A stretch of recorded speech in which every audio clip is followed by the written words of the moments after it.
There's nothing like seeing your cat just dunk his face into water, is it? I'm so upset. You turned the water off and he's like, ooh, spoon. And now he's eating dots, so he's probably gonna have like dry food all caked in his face. Ugh. You're gonna hear some chomp, chomp, chomping. This is what happens when I unplug the water so that we can record. That's true. The cats are like, oh my god, what is this development? Why is this happening? This is new, I must investigate. They're good kitties. And that one eventually is just like, I don't care anymore. I'm good. I'm over it. I'm over it. That one, on the other hand. He's got to figure some things out. He is not the brightest boy. But he's a good boy. Speaking of not the brightest boys, we're going to talk about a not very bright boy today. Yay! It's the return of BDE. Which I had to clarify because I realized that BDE can also stand for something Yes. else. Yes, it can. And I had someone ask me about it. I'm like, I should clarify what BDE is because it's definitely not the BDE you're thinking of. It is not big Junk. genitalia energy. This is big dummy energy. If we're gonna clean it up for you. Yeah, that's what Leon S. Kennedy Is all about. embodies is big dummy energy. Hello, welcome to episode 118 of the season Anime Checkup OVA. It's a podcast where we have conversations about video games, anime, and manga. Hello, I'm Jared. Seated next to Doc Al and Ladyem. Hello, it is me. It is you. I am in the flesh. Yes, you are. I can see the flesh. I mean, I guess I have always been in the flesh. You just have not seen me personally. You've been a disembodied voice. I have been a disembodied voice. There he goes, on the bag. I knew I should have taken the bag away from him. But yes, this is the first SAC OVA podcast we've done in person together. Yes. We did 10 episodes of Jared and I Watch together. Yes. So those are all in the can and will be coming over the next couple of months. But yeah, it's a cool thing. Well, and we decided that we are going to do some more Resident Evil. The Resident Evil train chugs along. Choo-choo. Because there's not much left we could do after this. I mean, that's a lie. You're right. We could start playing that railgun shooter. Darkside Chronicles. And Umbrella Chronicles. Those are both railgun shooters. They're fun. I was talking about the PS1 one. Oh, I was talking about the ones that are on rails that were on the, like, Wii. I'm talking about the one that was like a light gun game on the PS1. Oh, no. But that then one. we also have, like, Code Veronica. We have Resident Evil 5. That's a game I've actually played before. Nice. Punch Boulder. The other movie. And the other two movies. We have Resident Evil 3. Yeah. We have 0 we could talk about. We could. There are infinite possibilities, except for not infinite, just a few. Or, there's the co-op games, like there's Revelations and Revelations 2. Yes. There are choices. There are choices. We wanted to talk about one that is arguably one of the most famous of the Resident Evil games. Yes. And has been considered as one of the best games made of all time. That's what this Wikipedia literally just says. Wow. How about me? Nice. Which for someone who's coming to it finally in the year 2019, year of our Lord Ruby Kurosawa. Oh, she is our lord. That is an interesting phrase to say about this game. Well, it kind of goes back to the episode of What is a Masterpiece? Mm-hmm. It's one of those things where, like, you come at it at a different time, you're going to be like, I understand why people would say this, but maybe it's not the case today. Well, it definitely changed the game of what Resident Evil is. I mean, you could even say it changed the game on, like, third-person shooters at the time. Oh, it definitely did. It really pushed forth the narrative of QuickTime events more so than, like, what Shenmue did. Yes. Like, there's a lot of things that you could, like, point to at this game and be like, this was a very innovative game for the time period it came out in. It was super innovative. Had some decent AI too. Yes, surprisingly so, which we will discuss later in this episode. But let's break down some facts for you. Did you know Resident Evil 4 has been released 1,000 times? Yeah, I did. Across 1 billion different billion platforms. consoles. Of course, initially it came out on the GameCube. Which is the version I had. Yes. A part of the infamous Capcom 5. Remake 0, 4. No. Wait. Well, those are the Resident Evil games they put out. The Capcom 5 was something else, though. Which was basically just Capcom and Nintendo coming together to help bolster up the GameCube. So wouldn't 0 a remake be that? They technically, but this was, I think, past when that happened. Okay. They basically announced this in November 2002, and were like, "Here's 5 new titles we were making for the GameCube." 4 of them came out.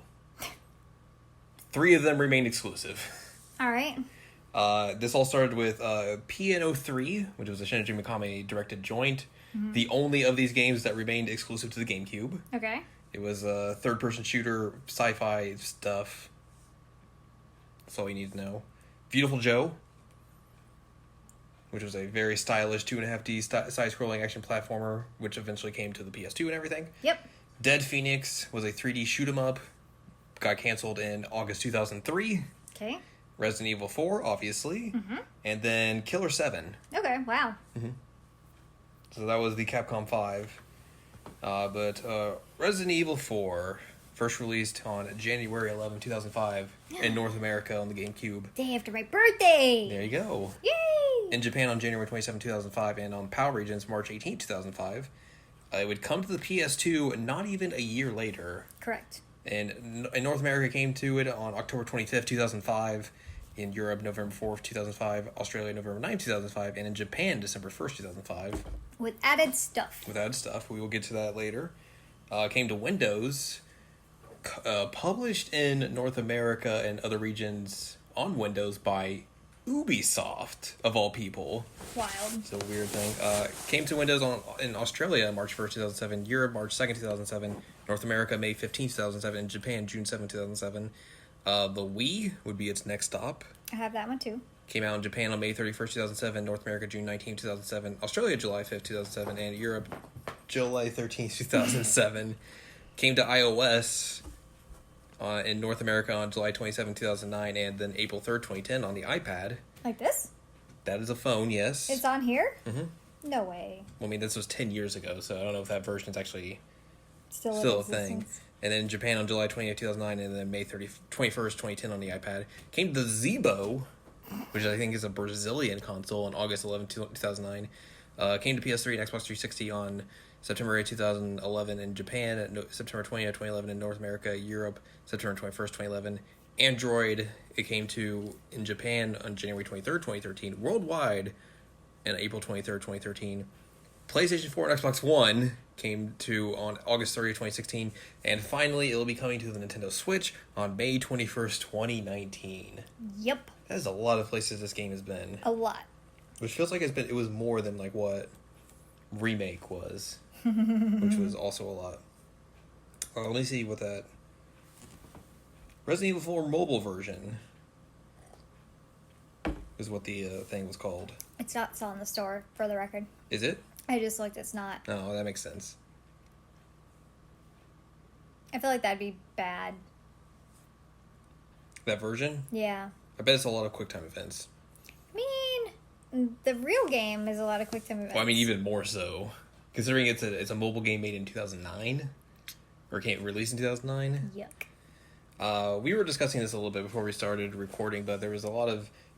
Like most Resident Evil games... There's a cat fight. No, there's a lot of just different versions of this game that were in development before before it initially came out. Max just did a barrel roll. The kitties are feisty tonight. When are they not feisty? They've been chill for the most part today, and then now there's like... It's because they nap most of the day. Let's beat each other up and then lick each other. Because that's what we do. When you nap most of the day, when it hits like 12:30. You're like, all right, time to be active as heck. Energy. All right, development cycle. So, apparently in 1999, Shinji Mikami said that there was a Resident Evil sequel in development for the PlayStation 2. Okay. Apparently, this was supposedly going to be RE4. Mm-hmm. The first version was going to be directed by Hideki Kamiya. Or according to Wikipedia, around the turn of the millennium, Resident Evil 2 writer Noboru Sugimura created a scenario for the game based on Kamiya's idea to make a cool and stylish action game. The story was going to be based on unraveling the mystery surrounding the body of protagonist Tony. Tony? Or not for Tony. An invisible man with skills and an intellect exceeding that of normal people with his superhuman abilities expanded with biotechnology. But then we got Leon. Kamiya felt the playable character did not look brave and heroic enough in battles from a fixed angle. He decided to drop the pre-rendered backgrounds from previous installments and instead opted for a dynamic camera system. The new direction required the team to make a trip to Europe, where they spent 11 days in the United Kingdom and Spain, photographing things like Gothic statues, bricks, and stone pavements for use in textures. Though the developers tried to make the coolness theme fit in the world of Resident Evil, Mikami felt it strayed too far from the series' survival horror roots, interesting, and gradually convinced all the staff members to make the game independent from it. Kamiya eventually rewrote the story to be set in a world full of demons and changed the hero's name to Dante.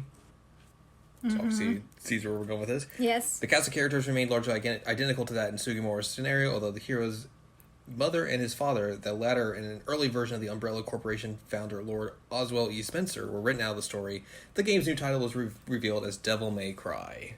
Da-da-dum. Which is another game I'm currently playing. It's true. So there they go again. At least they went that way. Zoom. Development on RE4 started over at the end of 2001. The first announcement was made in November 2002 during that Capcom 5 announcement.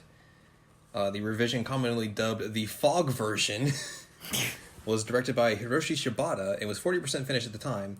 The game saw Leon S. Kennedy struggling to survive, and after having infiltrated the castle-like Umbrella's main headquarters located in Europe, and featured traditional Resident Evil monsters such as zombies.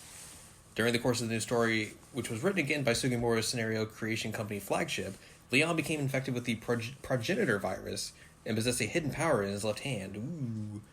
The producer of the final version also pointed out that Ashley did not appear back then, though there was a different girl who was never revealed to the public.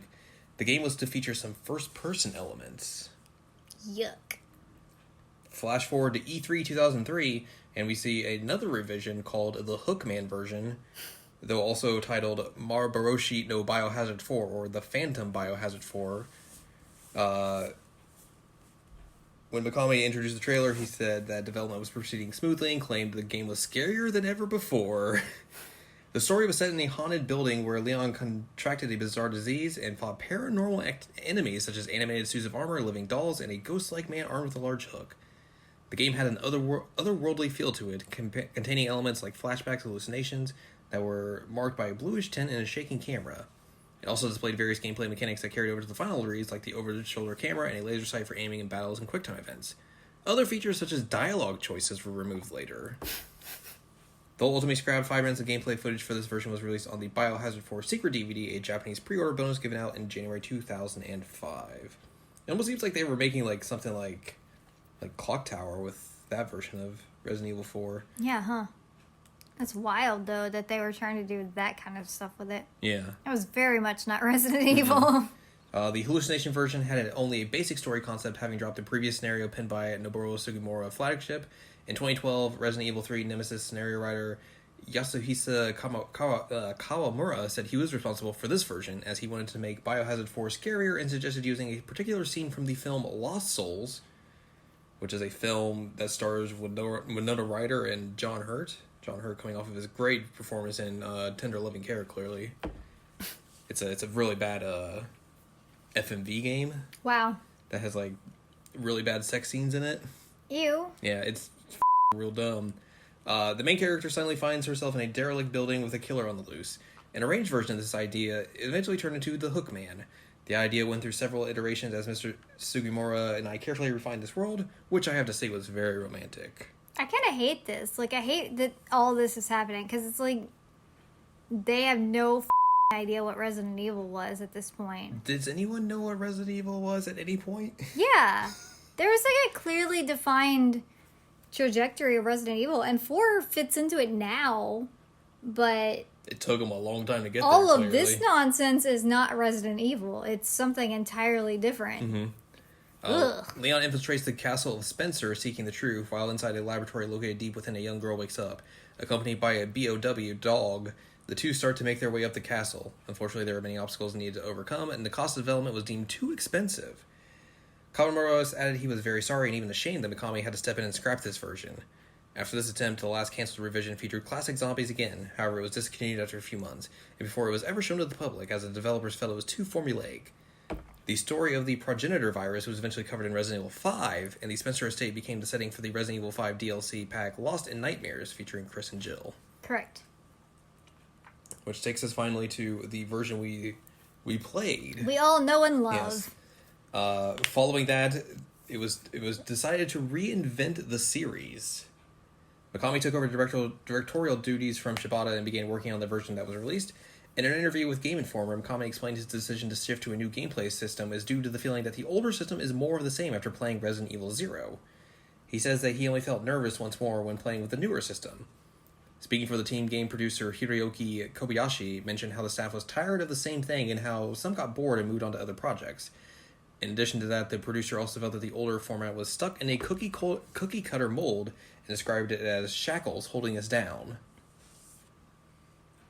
That's so interesting, since so many people, like, for lack of a better word, on, like, current style of Resident Evil. Mm-hmm. Whereas the developers were like, yeah, we didn't like that style anymore. We got bored of it. Let's do some other stuff. Kamiya stated that he intended to make Leon Kennedy look tougher but also cool. Oh, God. Whoops. Instead, we get, like, V cutouts on his weird Under Armour shirt. Idiot. And, like, a fur-lined coat. And, like, I'm pretty sure his pants have an elastic waistband. Wouldn't surprise me. Which is very, like, 76-year-old grandma of him. Mm-hmm. Yeah. It really seems wild, though, that, like, this whole, like, Resident Evil 4 was touted as, like, this big, like, it was a big Nintendo exclusive, and, like, literally 2 months before the game even comes out, like, 3 months, actually, they're like, by the way, we're gonna put it on the PS2. And it's like, oh, what are you doing?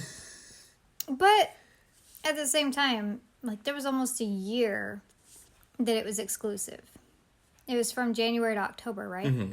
That's a big gap. It is, but especially also, at the time. But also, if you were someone who's, let's say, like, you had a GameCube and a PS2, and, like, you understood, like, the performance aspects of those systems, you might be thinking, like, well, I could get it now on the GameCube, but maybe the PS2 version is going to run better, look better, and all that. I had a GameCube and PS2, and I bought it on a GameCube. Because I could get it then. Yeah, that's true. And I was fine with that.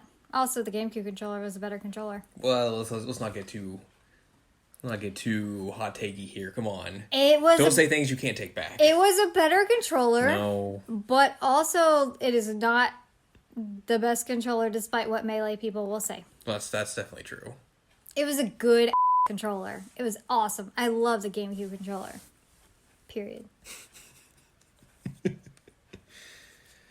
But yeah, I was one of those people. I had both systems, and I still got it for GameCube. Mm-hmm. No regrets. 0. That's a different game. Also a good game. It is a good game. Mm-hmm.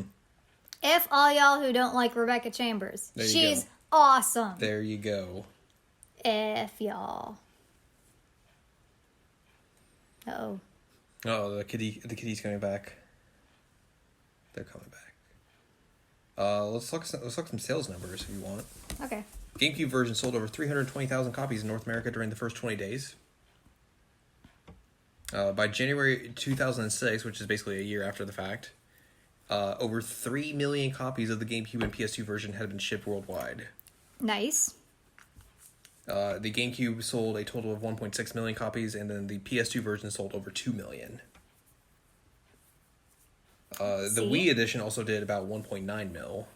GameCube worked. I have the Wii version too. It was a good port. Had motion controls. It worked really well. That's something that most people would not expect to hear. Mm. They're like, motion controls, blah. But it worked. Bleh. Apparently, the PS4 and Xbox One versions have also sold an additional 1.4 million copies. Oof. This game has sold a lot. It really has. And also, like you were saying earlier, like, people consider this one of the best games ever made. They do. It is always very high on the list of greatest games ever made.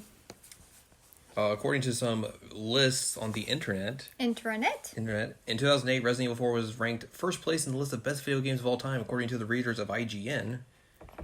Game Informer ranked RE4 in 2009 the best GameCube game and number 3 on the list of top PS2 games. In 2007, Edge ranked the game at a second place in his list of top games of all time, behind only The Legend of Zelda: Ocarina of Time. And in early 2006, in their 200th issue, Nintendo Power ranked it in a second place in their top 200 games of all time list, also behind Ocarina of Time. So clearly, I really know these really good game lists because I'm clearly in agreement with all of them. But that's the weird, wild history of Resident Evil 4. Or the main menu tells you 4 Resident Evil. I love that the PS4 version just doesn't have any capitalization at all. It's like Resident Evil 4. Resident Evil 4. So again, we usually give context. As I've mentioned before, I bought the GameCube version. Mm-hmm. I also bought the Wii version. Now I have the PS4 version. I've bought a lot of Resident Evil 4. Yeah. Not as much as I've bought, like... What's another game I bought a lot of? Final Fantasy 9? Yeah, that's been out a lot. You bought it... You have a PS1 copy. Mm-hmm. You bought it on mobile. Mm-hmm. You bought it on PS4. Mm-hmm. You bought it on Switch. Mm-hmm. And I also have it on my PS3 Vita. Yeah, okay. Because that's another re-release. So yeah, that's another one. So not as much as that, but I bought it quite a few times. Resident Evil 4 blew my effing mind when it came out. It was amazing. And also one of the first games that actually made me cry out of fear. Because there is a moment very, very early in the game that if you mess up, Leon gets decapitated, and I cried. It took me a second to actually, like, even go back in because I was so upset by it.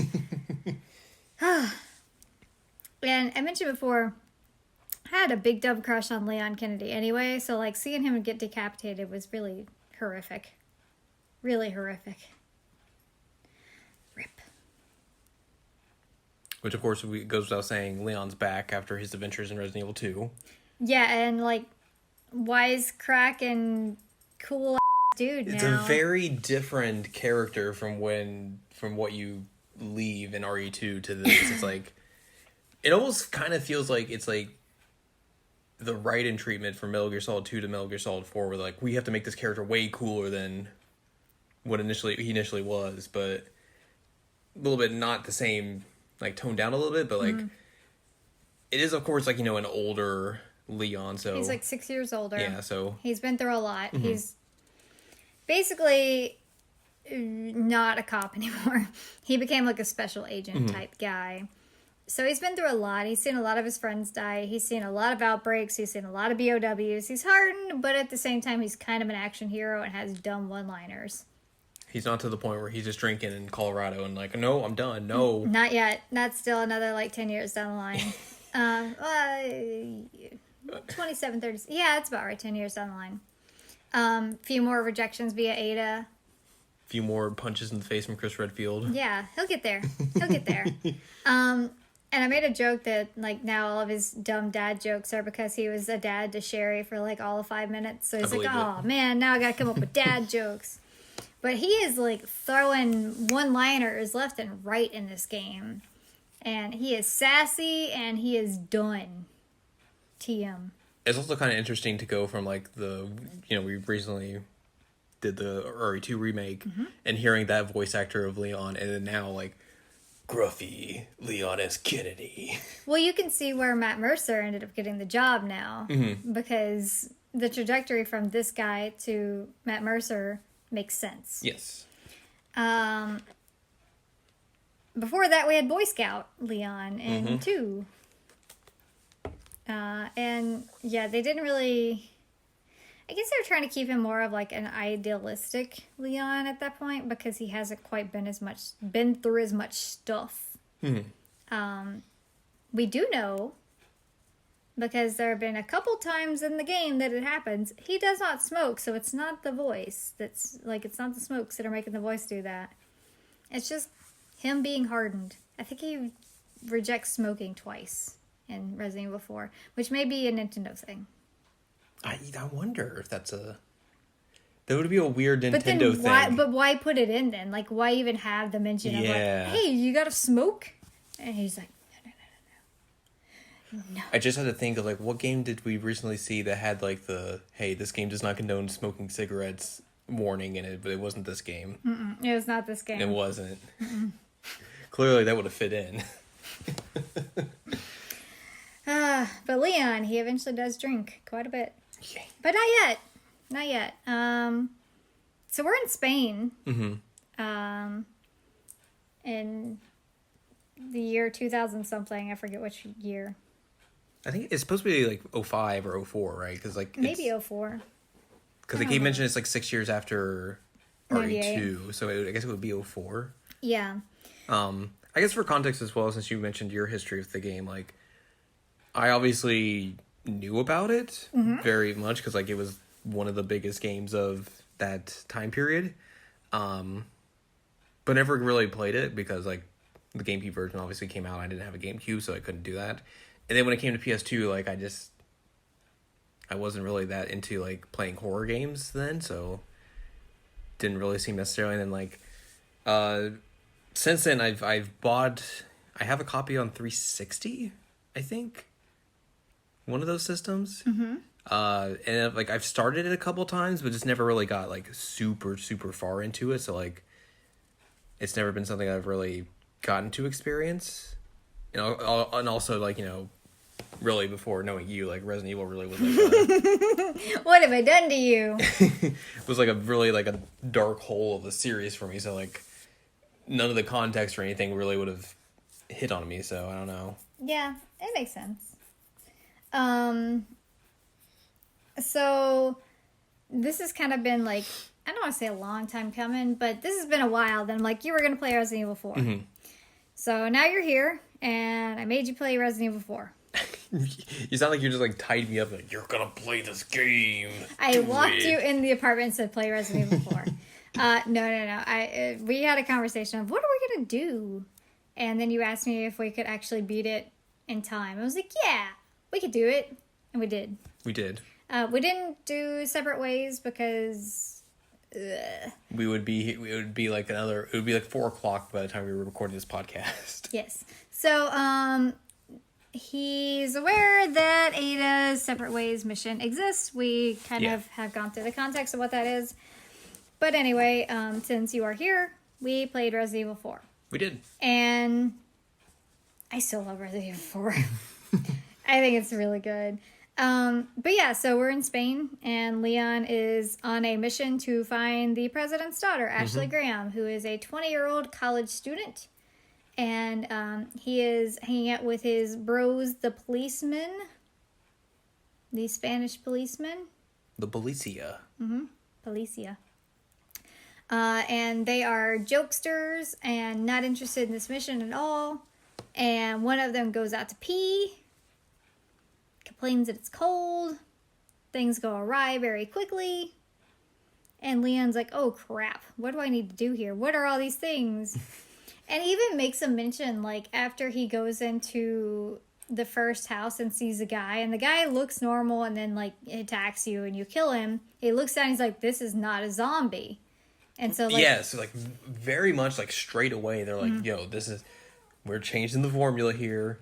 You're not seeing zombies here. This is something completely different, which I thought was, like, very poignant of them just, like, immediately just like point out to you, this is not a zombie. Mm-hmm. So then you end up having villagers yelling at you and trying to throw axes at you and trying to poke you with rakes and things, pitchforks.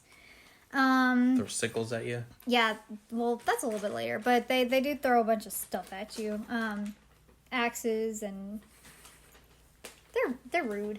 So Leon decides that he needs to explore his, he sees the police car has then fallen into a river, and he's concerned, but continues on his way into this village.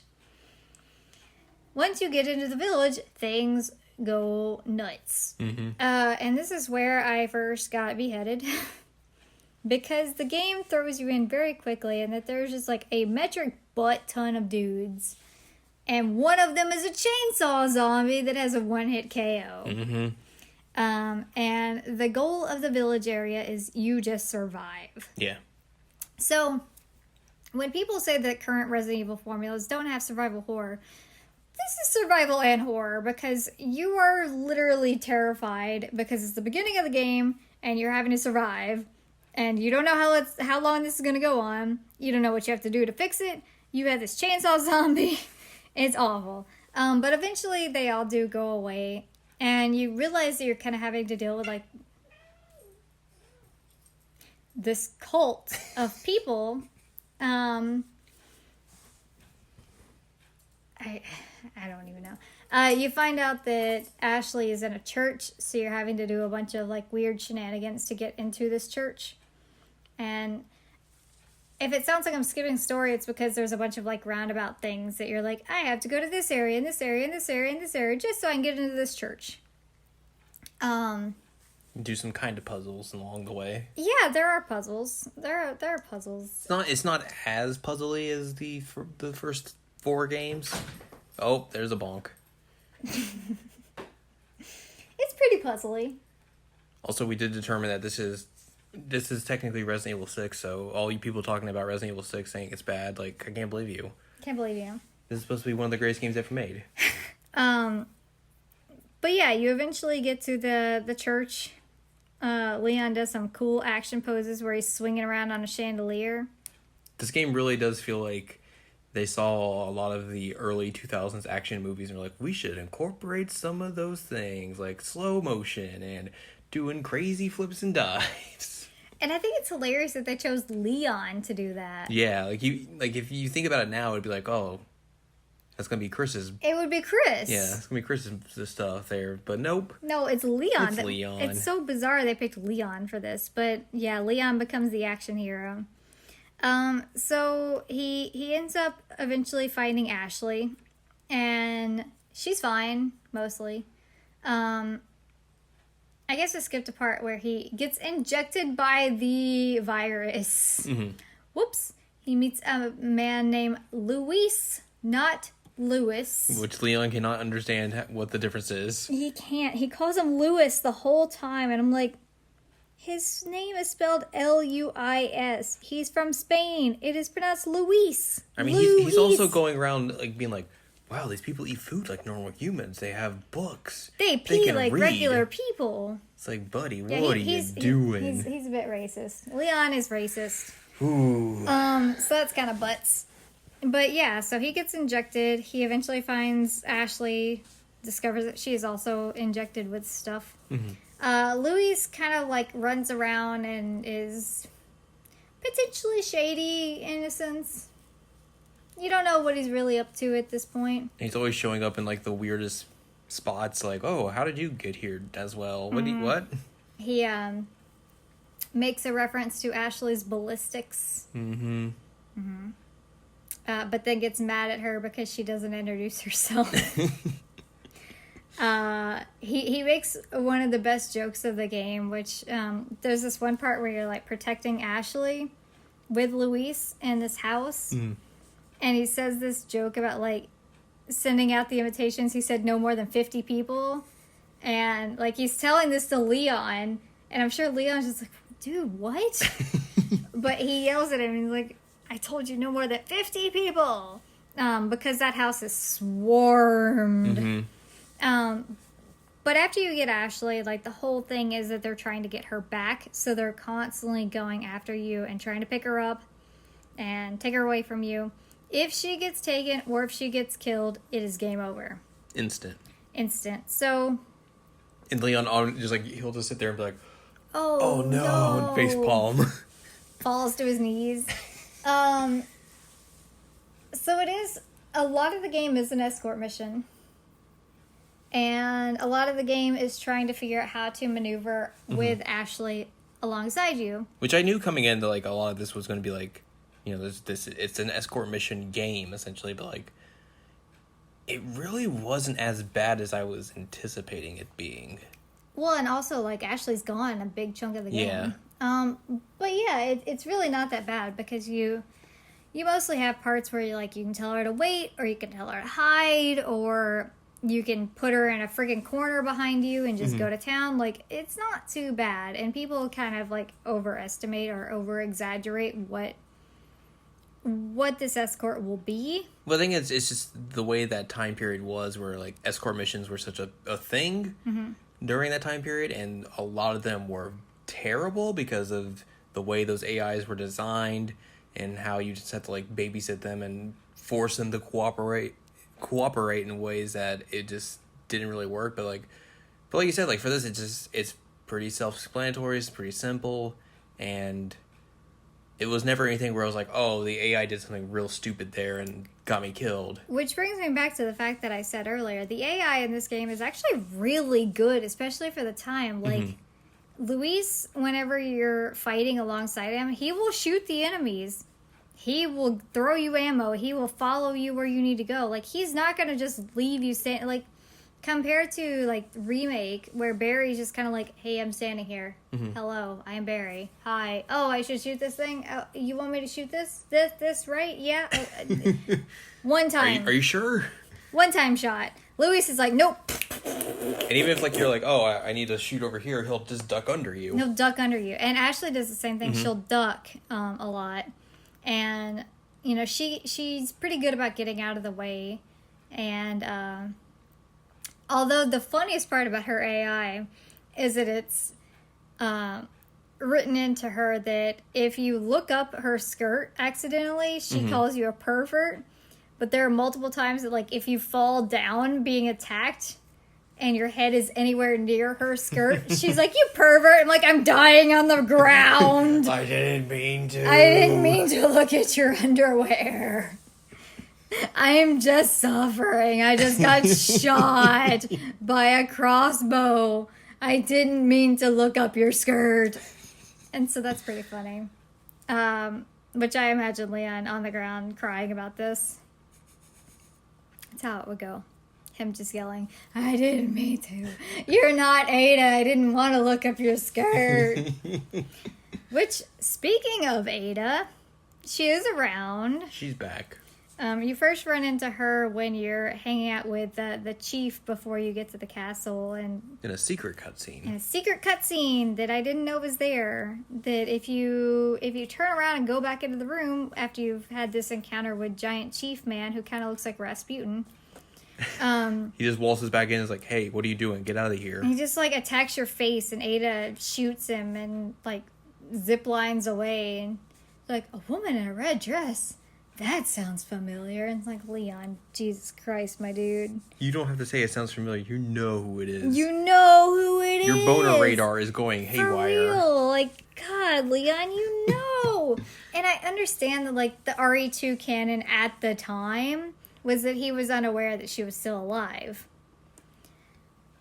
That said, they don't really address that canon in this at all. He's not like, oh, you're still alive, Ada? He's like, Ada, what are you doing? Yeah, he just, like, the first time they meet, he's just like, hey, what are you doing here? Huh. Like, you would think there would be some kind of surprise of, like, oh, you survived. And he's like, nah, he's like, oh. He's like, oh, huh. Unless he is, you know, trying to be the cool, smooth gentleman and be like, yeah, I'm not gonna make a big deal out of this reuniting. I'm just like, whoa, big leapfrog. Is anything Leon Does he do anything that's actually like a cool guy? No, of course Right. not. But in his mind, he's like, this is totally gonna get her. He's a nerd. She's gonna be like, wow, he doesn't even bring up the fact that I almost died. He's just like, wow, you're just here. That's cool. At least Leon knows that she's a double agent now. Yeah, he's like, what are you doing? He shouldn't trust her. You gonna be doing something shady here? So You're that working with Wesker. Big chomp. I can't believe we're having to contend with this right now. Ah!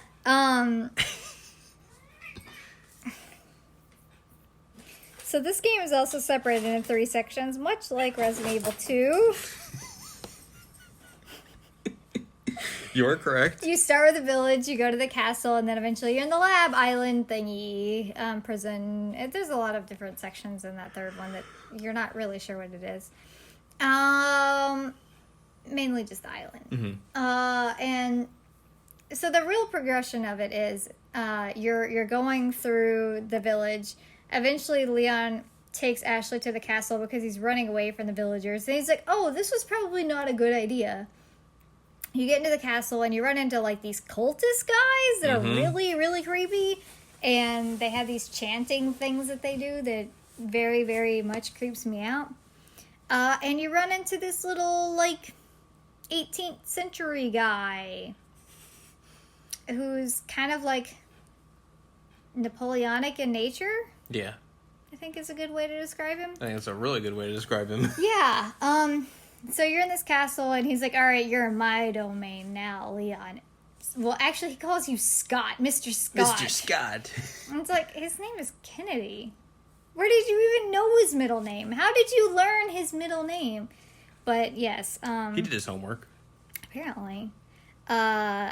So this castle was bad news. And Salazar, is that his name? Mm-hmm. Yeah.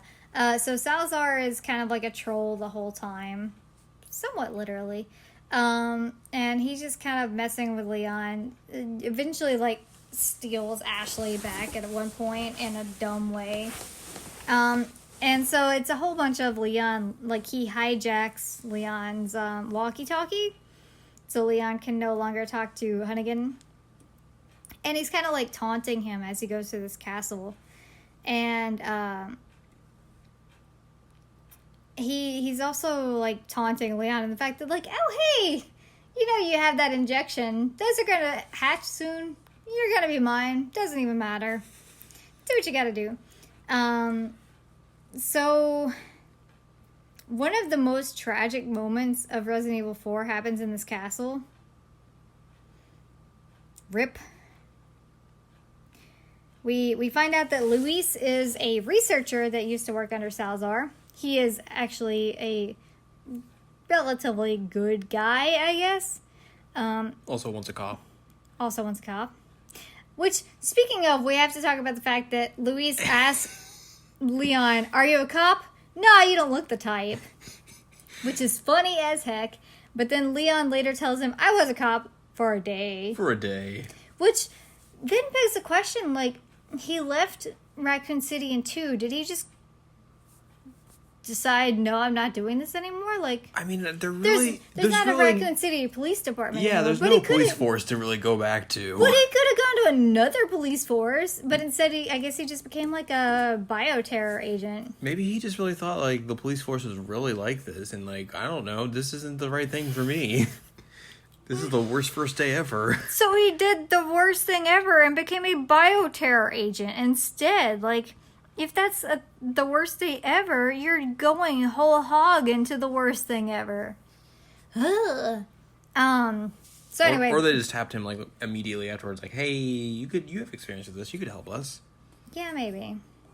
I just thought it was funny. It's like, you don't look the type. I'm like, oh, snap, buddy. You just I had made my a one joke. day as a cop when I was hungover. My girlfriend left me. Girlfriend left me. I left my Jeep, too. Oh, Leon, your Jeep. There were so many jokes in this one. Like, Leon, your skin. Leon, your head. Leon, you're something else. Leon, you're Ashley. Leon, your Yeah, oof. But yeah, so we find out through many, many notes that Luis is a party that's got some moving pieces in this, but then there's the mysterious other person. They keep mentioning this mysterious third party. Like, they really hit you over the head with it. Like, there's going to be a mysterious third party. Yeah. So Luis is really trying to help you out. He gives you, like, some suppression pills, and he's going to give you the sample of the Las Plagas. And then, Settler is like, yeah, no, bro, I need that from you. And just freaking shanks him. Just, his skirt claw came out and, like, shoved its claw through his chest. And Luis is like, all right, I gotta tell you some real important shit, so listen close. Leon's like, please don't talk. Please don't talk. He's like, no, man, I'm gonna die. Just please listen. You're still not saying my name right. But, like, here are some important facts about this thing. And so he's trying to help him get rid of the Las Plagas in his body. But, yeah, tragically dies, and legit one of the saddest parts of Resident Evil 4. So pour one out for your homie, Luis, not Louis. By the way, my name was Luis, not Louis. Luis, this is not hard. And I think that can be attributed to the English translation and the English voice actors, but that's okay. And then I just walked over his body. Yeah, you walked over his freaking head, and he's lying there dead on the floor. It's like, buddy, you gotta get out of the way. I have goodies to get. You do end up getting Ashley's segment here, where you play as Ashley by herself, which you had some interesting things to say about when we were playing it. Which, like, so apparently when they first put this out, or, like, the original version, like, the Japanese version, they basically made this an homage to the original games, where it was all, instead of you having that free-flowing camera angle like you have throughout the rest of the game, this changes it to fixed perspective camera angles. Yuck. So you get more of the tense horror of the original games here, in just that segment, though. Which, there was some tense horror in this segment anyway, because you cannot defend yourself. No, you have to run. You have to run or throw lanterns at people. So it's a whole lot of, like, running around as Ashley, solving puzzles, trying to get back to Leon. And then when you get to Leon, they hug, and he's like, good girl. I'm proud of you. I've just been standing here for the last 20 minutes. He literally just stands in the same position and waits for her to finish that segment. And then, like, they hug, and now we're going to get out of the castle. Yay! Except for we don't. No. We continue up. Eventually, Ashley gets taken once again in the nest area. Which, you know, there's a part in here where we get to go down to the sewers again. I was like, oh, Leon. Your favorite. You're back at home. In the sewers where you belong. And I kept telling you this whole time, because you kept getting, like, more and more enemies that are hard to deal with. I was like, you're still not at the worst one. You still aren't at the worst one. But this one had the little bug guys that were invisible, and they suck. Very annoying. People say that Resident Evil is a serious series. Which is ridiculous. It used to be a series, is what they say. And then, like, 5 and 6 ruined it. Supposedly, according to these people. It seems to me as if they forgot that there is a giant statue that tries to smush you that is shaped like a Napoleonic figure in this game. You literally have to run away from a walking statue in this game. One of the main villains is a Napoleonic figure. Let me remind you of Yawn, the snake. God, Yawn the snake. Albert Wesker putting his hair back in that FMV cutscene. Sunglasses at night. Sunglasses at night. Jill sandwich. Resident Evil has been like a horror franchise. Yes. That doesn't also correlate that it's a very serious franchise. It's not a very serious franchise. I mean, it has serious moments, but it's not a very serious franchise. It does have goofy moments. It has, like, silly stuff that's in it. like, that first game has so many meme moments that, like, for you to say that, not you specifically, but for people to say that Resident Evil was serious and then got unserious after 5 and 6, like, nah, brah. That is not what it was like. It was seriously always ridiculous. Like that. But I mean, the fact that this giant statue chases you is just, and then you have to run away from it. You run away from the statue in quick time events. God. It's silly. But I guess to make long story short, you eventually are going through the castle. You end up having to deal with your Napoleonic man, who just like gets himself he lets himself be eaten by a flower. Yeah, and then becomes this horrible monstrosity. Because that's what you do when you're in a Resident Evil game. Yeah, why not? How can I become the most horrifying monstrosity that I can possibly be? He dies, and also you're informed, oh, we moved Ashley to a different location on this island. Whoops. So, Leon gets to go to the island. Mm-hmm. Yay, island. Also, somehow I missed the fact that, talking about the fact that there's this giant lake monster in this game. Yes. Much better than sharks, but not great. It's also not a giant alligator, but it's close. And then you're just on this boat being drug around by it as you throw infinite harpoons at it. Infinite harpoons. It's just like, what is going on here? Yeah, it's great. I forgot to mention that. But anyway, now we're going to the island. And the island is kind of like a military base / research lab. And one of the very first things you run into on this island is JJ. A not zombie with a chain gun. Whew, that's frightening. You also get guys with like stun guns, and all kinds of new gas masks stuff. for some reason. Those gas masks are weird. Big beefy boys. Ugh. And then the bad enemies. Which you obviously talked about how you were building this up and building this up, and it's like, you know, we're getting towards the end, but you haven't even ran into the worst enemy yet. It's still coming. I was like, why? And then they came. Yeah, right before you're able to relocate Ashley, you hear this like horrible breathing sound around you, and you're like, what is this? What is this? And then they come out, and they're either the Regenerators or the Iron Maidens, depending on the actual look of them. You have to have a thermal attachment on your rifle to actually kill them. Otherwise, they just never will die. Which was great to read, like, oh, normal weaponry is not even possible. They just keep regenerating and regenerating. I was like, oh, why?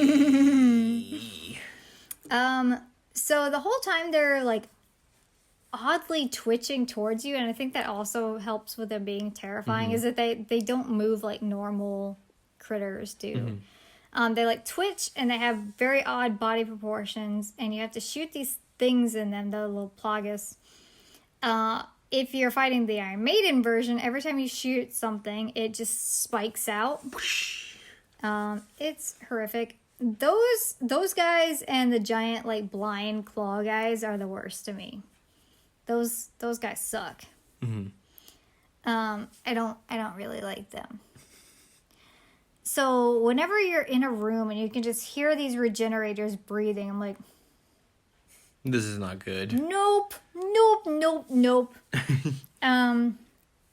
So yeah, you have to find Ashley. You find her eventually again, and then a paper airplane with a kiss mark comes flying in the window. God. And tells you that maybe you should go down the waste disposal area. God.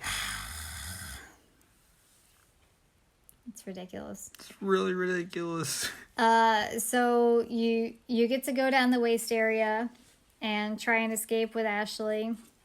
You have this like crazy bulldozer fight. Yes. That's pretty wild.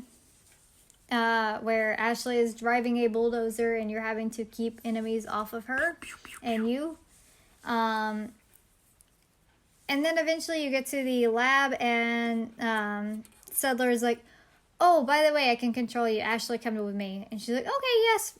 Red eyes. And Leon's just like, oh, my belly. It hurts. Oh. So then you are sans Ashley again, and you have to run around and try and find her.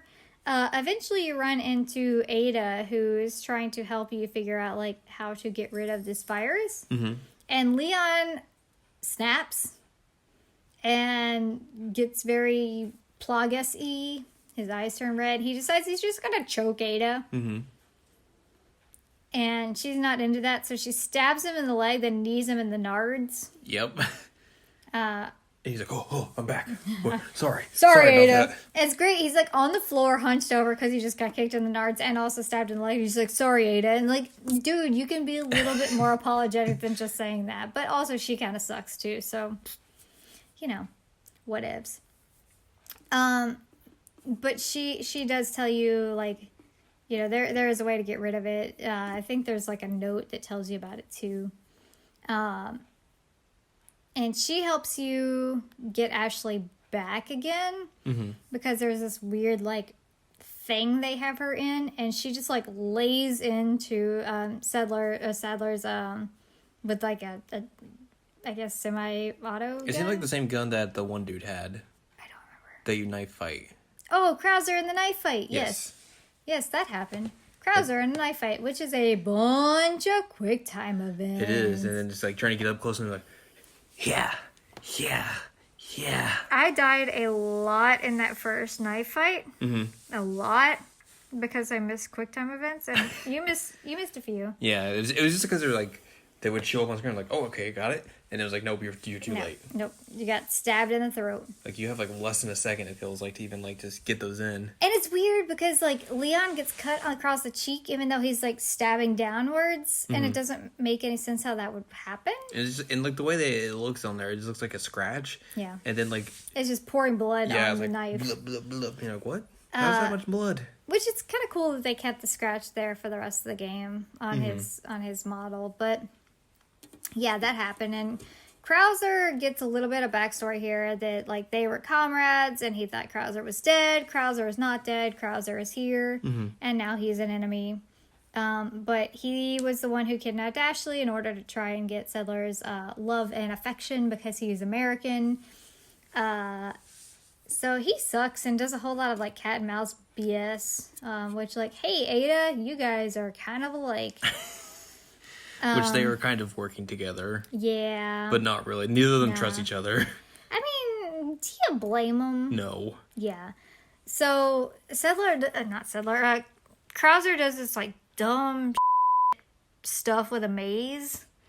Whereas, like, there's this one part here, and this other insignia is over here, and I have the third. And you have to, like, knife fight him a bunch. You do. Which is wild that Leon is so, like, dedicated to that knife life now. Like, he was not dedicated to that in 2. The knife life. He is. He's like, he says even earlier in the game at one point, he's like, you always need to have a knife with you. I'm like... That's the first time he meets Ada. Right. Have the knife with you because, like, they have the weird, like, standoff in the bedroom. Because it's good in close quarters. Good in close quarters. Ridiculous. He's obsessed with his knife now.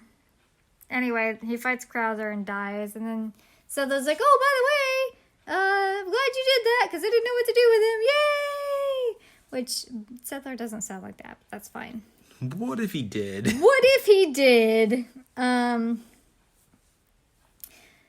So, what did I say? We fight Krauser. We were talking about getting Ashley back. Yeah, we got Ashley back. That gun. And Ada having that gun. Yeah. And so we learned that he can actually, like, expel any bullets that have been shot into him via his hand. Like, he could just get rid of them. He's like, nah, dog, I don't need these. Which is weird. And we get Ashley back again. And we're running. And we get to fight him as the final boss. Settler, that is. Mm-hmm. He actually turns out to be this weird spider dude. Because of course. Yeah. You have to shoot his eyes a lot. Because of course. Resident Evil. And then stab his eyes a lot. Which I was really surprised that, like, when they made you do that, it wasn't some sort of, like, QuickTime event. It was just like, no, you just stab him. It was like, not a QuickTime event. Huh. And then eventually, after you've done enough damage, Ada throws you a rocket launcher in true Resident Evil tradition. Whoa. Yay! And so you got to shoot that, and then Ada's like, all right, Leon, I'm out. I'm done. Give me that sample. He's like, oh man. So he gives up the sample, which he should know better at this point. You'd think, but also he's thinking with not his top brain, but his bottom brain. He's thinking with the wrong brain. So Ada, like, jumps off the building and somehow survives to jump into a helicopter and then starts talking to him, and somehow they can understand each other despite the fact that she's in a helicopter. And she throws him a key with a bear keychain. He's like, oh, that's cute. And then she's like, I'm gonna blow this island. Yeah, then she presses the button to destruct it, and he's like, oh, she really pressed it. All right, I gotta run. So then you go back to Ashley and like, all right, we gotta run because this is bad. And she's like, what? So you run and you find a jet ski and you go through a very terrible segment.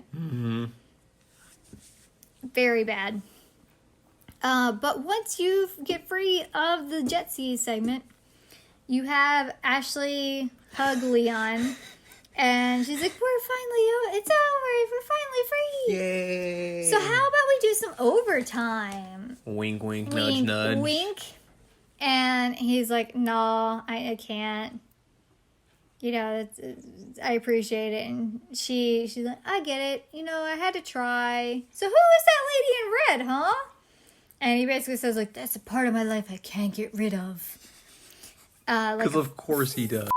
Drama queen. God. Roll credits.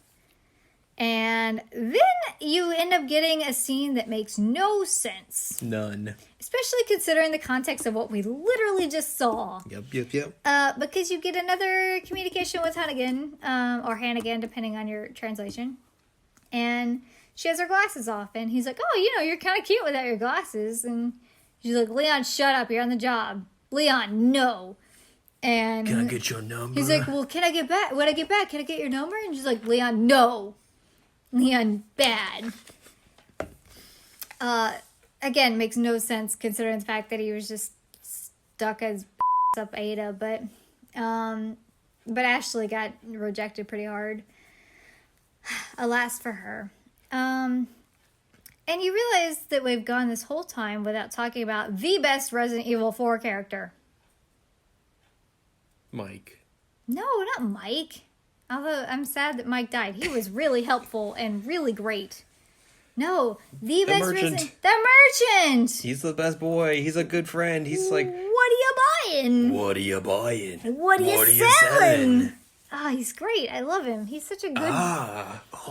I'll buy that at a high price. Which I found out today. I was today years old when I found out. Today years old? Yeah, that Leon's voice actor is the same as the merchant's voice actor, which is wild. But the merchant was iconic in 4. Yeah. Holy crap, he's iconic. And it's very sad that you can actually kill him. I did that once because I got scared. Who is this, Bam? Well, there was a guy around the corner, and I'm like, bleh! Which he comes back if you're playing on, like, normal mode. But if you're playing on hardcore mode, then he just stays dead forever. But I like the idea of this, like, weird little merchant man who just, like, travels along. It's like, you know, Leon's gonna come through this area, and I want to sell him some stuff. So I'm gonna, like, somehow fandangle my way in front of him so I can sell him this case. I like to think of it as it's a wild traveling band of siblings, and there's just a ton of them. That's how they're able to just be at all these places at the same time, and like even before Leon's able to get there. But if you kill him early on, he's dead forever. Well, they're like, the others get wind of it, and they're like, no, we don't want to give this guy our business. We're done. We're pulling out. But yeah, the merchant is a really good character. Inventory management's not as bad in this game as it is in, like, the original Resident Evil. Yeah, you don't have, like, 6 spots and that's it. Yeah. Even Resident Evil 2, like, the inventory management's better for this one, I think. It's just a lot of, like, figuring out how to, like, How to Tetris it. How to Tetris it and be like, okay, what do I need here? What do I need? Can this all fit? Why is this gun so big? Why is this fish so big? I was saying, you carried a fish for way longer than you should have. I mean, it was a good fish. It was a big fish. It was my friend, the fish. He was big fish. It was big fish, but you had to get rid of him. And then he had to go. And you carry a bunch of eggs? You carry a bunch of eggs, yes. That is a thing in the game. And so I guess the real question of this podcast is, what did you think playing this game? We know my thoughts. I really like this game. I think that Leon's character development is very bizarre, but I still like this version of Leon. I think he's hilarious. I feel like the controls are clunky. Okay, well, it is a game from 2005. Exactly, it's a game from 2005, and, like, obviously, that makes sense. Like, it's not like, you're not getting the same kind of, like, free-flowing third-person camera control that you would get today, or from, like, even, like, the Resident Evil 2 remake. And, like, but at the same time, like, I don't think they were going for that. Right. Because, like, that really wasn't a thing then. Right. So, it makes sense. It's just, like, a little, it takes a while to get used to it. I think it's the true nature there. Especially if you have this idea of what third-person shooters are. Like, it's going to take a while to rewire your head to be like, okay, well, I can't really move the camera around me, but I can move it kind of to my side. And Leon kind of moves like a tank, which that makes a lot of sense because it's a Resident Evil game. The shooting's fine. It's nothing that's really, like, mind-blowing or anything like that. But it's also not so terrible that you can't play it. True. But yeah. It's a weird game. Especially coming off the heels of us playing those first 2 games and seeing, like, where the series goes. And, like, I think it was smart of them to go in this direction of, like, eventually, like, this game is very tense and stressful. Which we talked about as we were playing it. And it definitely does not feel like Remake, which I played. Like, it is definitely a completely separate thing on its own. At the same time, I'm not necessarily sure I would be one of the people who'd say this is the greatest game ever made. But, you know, just me coming from it years later. But I can definitely respect and appreciate the fact of, like, how influential this game was and how it changed a lot of different games throughout the years. It's very interesting, and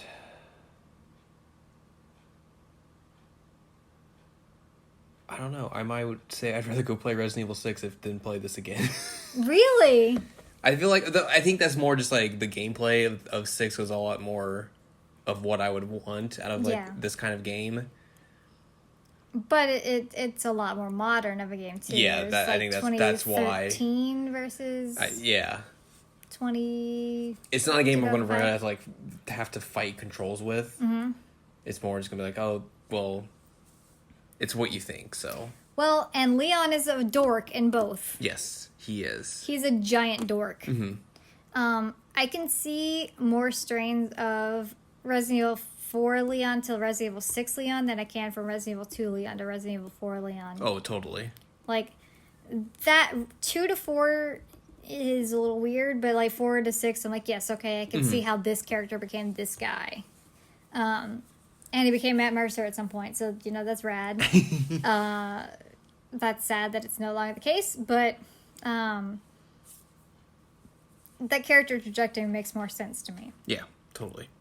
Not that I think that it's a bad thing that he went from RE2 Leon to RE4 Leon, because RE4 Leon's hilarious. He's ridiculous and has so many one-liners, and also, like, his weird Under Armour shirt, and he got rid of his jacket, unfortunately. He wears it for like 5 seconds. Leon, your jacket. Leon, your jacket. Leon, your jacket. He leaves the things that he loves behind, like his Jeep and his jacket. Don't let Leon have things. Like Ada. So one question that I do have for you, that has to do sort of with gameplay. is that one of the biggest critiques of this game is Ashley. Mm-hmm. Do you hate Ashley Graham? Like as a character, or is this a general, gameplay device? Gameplay device, character. She seemed like we were talking about when we were talking about the escort portion of this game. Like, she seemed fine. Like, Yeah. I never really had an issue with her, with the way the AI reacted, like having to deal with her or anything like that. Like, nothing ever was really like a pain. Like, if there was ever any like trouble, it would just be like, you know, I'm just overwhelmed with enemies and just like trying to figure out a way to like keep her safe and everything. It's just another part of just figuring out how to get out of this combat scenario. Mm-hmm. I mean, yeah, I think that's mostly it. Like, as a character, she's all right. She's not there that much, so yeah, you don't really get much, and then much. And then she's gone for the rest of the series. So, I would like to have Ashley back at some point. mm-hmm. You know, it's interesting because, like, say for example, Sherry went missing from RE2 to RE6, and then she was back and she was an adult and she was kind of badass. Mm-hmm. Like, I think that would be cool to have Ashley come back and have more of that kind of, like, obviously Sherry was like 12 and Ashley was 20 in this, but it would be really cool to have her come back in some sense and actually be like a competent fighter now, because she's like, I went through this experience and it sucked and now I'm going to fight terrorism. Mm-hmm. Like, that'd be really rad. I'd be about that. Give me Ashley Graham. It'd be pretty cool to me, and it would make her less of like a throwaway character. Yeah. Also, for the record, in case anybody's ever curious, Ashley Graham is one of the first cosplays I ever did. Nice. Mm-hmm. You got to wear a sleeveless sweater. Yeah, the orange sweater, Yep. and I still think I have the skirt in there, but yeah, it was fun. Nobody knew who I was. You should have worn a suit of armor then. That's smart, and that's one thing that we didn't really mention, is that there were additions to the game where you had like extra outfits and all. You got the extra Ada scenario, which is kind of like, this is what Ada was doing the whole time, which, you know, that's a thing that becomes a staple of the Resident Evil series, kind of. But no agent. No agent. He was busy that day. Couldn't really come to hang out with his best pal Ada. See, that's why she won't bang Leon. She's really with Agent. I mean, why wouldn't she be? Have you seen that man? Scandalous. He can't open doors, though. Look, some people have flaws, and that's just one of his. She's learned to live with it. So you get that mission added on, but you also get new outfits for Leon and Ashley. Mm-hmm. One of them is like Leon becomes like a 1920s Chicago gangster type character. Yep. And gets a Chicago typewriter, which is a great gun in this game. And Ashley just gets a suit of armor. Mm-hmm. Which is great because, one, she can't take damage.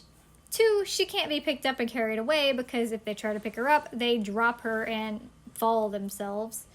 And three, if you aim at her, the visor of her helmet just falls down. It's hilarious. It's one of those things where they could have easily just made this a cosmetic thing. Yeah. And not gave it like actual gameplay ramifications, but then they just went like the complete extra mile. Like, yeah.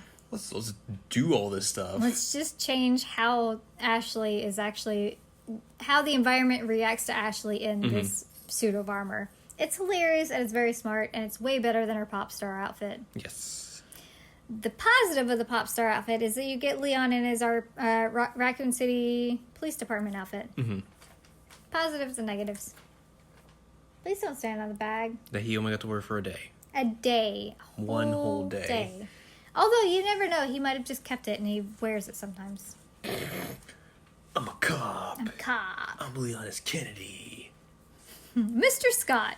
My name is not Mr. Scott. My name is Mr. Kennedy. Well, you were calling that one guy Lewis, so... Clearly the names are not your strong suit. So you mentioned in the when we watched that film, there was a connection to this game in it. Oh God, do I remember that? apparently there was like a reference to the like Las Plagas or the cult or something in that movie. Right. So Rebecca says that the virus that they're dealing with in that movie, the closest relative is research from the Los Illuminados, the Plagas that you have in here. Okay. Which is why they call on Leon, because he was the one who had experience with that. Right. He's the only one out of that whole... I say he's the only one. He's the only one out of the main characters in Resident Evil that's dealt with Las Plagas. Yes. So that's why they called on him. But also they were saying that it's genetically similar to that. Mm-hmm. Because it kind of like is a virus that implants and like needs that host type scenario. It's a parasite, essentially. So that was the reference. Okay. Nothing huge. But now I understand it. I forgot that was a thing. Yep. That's what I'm here for. Yeah. So that's why they brought him in, was because he's the expert on Las Plagas now. I was there. I got a cut on my cheek. I don't know that they actually kept that cut, but they do have the fact that he was actually infected with it, like to go with on that. Like he would know a lot about it because it was in his body. Yeah. So, but yeah, Resident Evil 4. I still like it. I think it's good. Mm-hmm. It's wild. It is a weird, wild game. I just keep thinking about the fact that Leon stole a man's eye. He did. He stole a man's eye. He used it and then threw it away. He threw it away! Don't need this anymore. Oh my god. Leon, your fake eye you stole. Leon, that man's fake eye. Leon, your jacket. Leon, your pal Lewis. Leon, your mic. Leon, oh, poor Mike. Which, I will say, that's like the most competent use of a helicopter I think we've ever gotten in Resident Evil. Mm-hmm. Because he's like, alright, I'm here for backup. Time to shoot a bunch of stuff. And he just takes down so many enemies that would be very, very painful if you had to take them on your own. He does. What a good Mike. And he's always super excited about doing it. Yeah, he yells. He's like, yeah! Rip Mike. I don't even know what Loki's doing right now. He's off in his own world. I think he probably sees himself in the window. Who is this? Who is that? I'll fight him. So anyway, this is what happens when you record in person. You get to see the cats doing the weird stuff, and what I always have to like try and like stifle when I see it happening. What is he doing? Being a Loki. Don't eat cat. No! Don't eat that. No. Yeah, no, you can't have that. That's your brother's hair. Don't eat that. That's probably from when they were fighting as well. It was where they were fighting. He took his hair out, and now he's trying to eat it. Hair. Gross. Oh my god.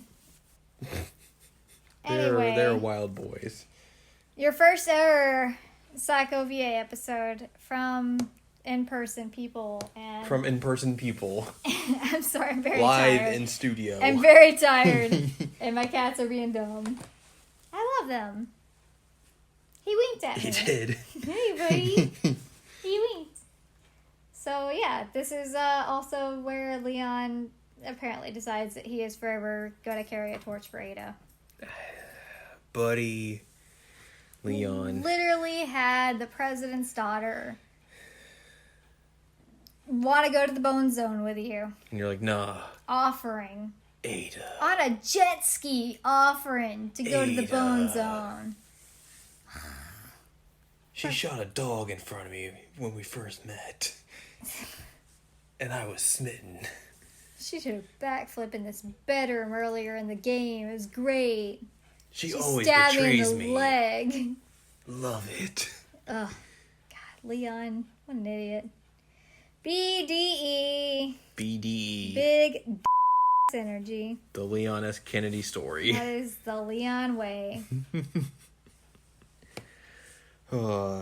So yeah, that's gonna wrap this episode up. Yep, we did it. We played through Resident Evil 4. Time to go to bed. Yes. So if you like more from us, go to seasonalcheckup.com or sec.cool. It's where you can find past episodes of this podcast and other podcasts like Seasonal Anime Checkup and Jared Now Watch. Finger guns. If you want more from Rootin' Tootin' Shootin' Anne Ladyem, go to anneladyem.com. She's got columns and reviews.